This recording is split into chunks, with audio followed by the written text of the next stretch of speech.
day, MM211, Mariel Garcia. Please introduce yourself. Good morning, ma'am and sir. First of all, thank you for giving me this opportunity to introduce myself. My name is Mariel R. Garcia. I'm 29 years old. I am from Bulacan. About my family, I have two brothers and two kids. Two sisters. I am the eldest in my family. My parents are both still alive. I am a single mother and I have two kids.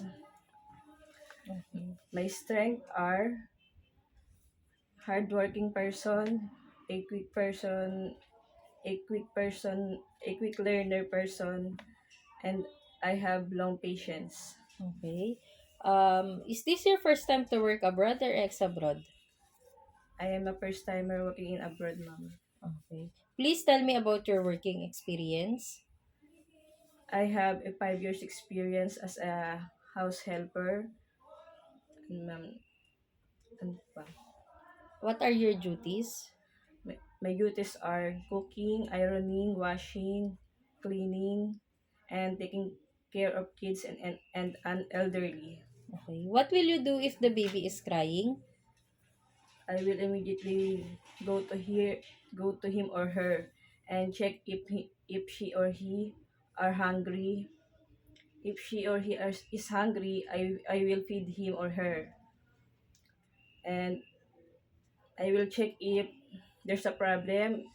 If her or his diaper are full, I will wash her or him, and I will change it. Okay. Can you sing a nursery rhyme? Yes, ma'am. Please sing. Baby shark, chururu churut, baby shark, chururu churut, baby shark.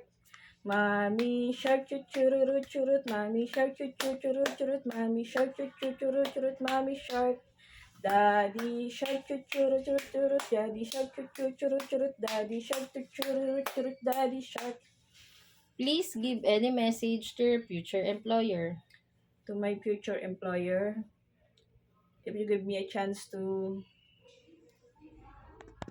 if you give me a chance to be a part of your family, I will do a very best. I will do my very best for you to be happy and contented with me. Um, I am sincere to work from your family into your house.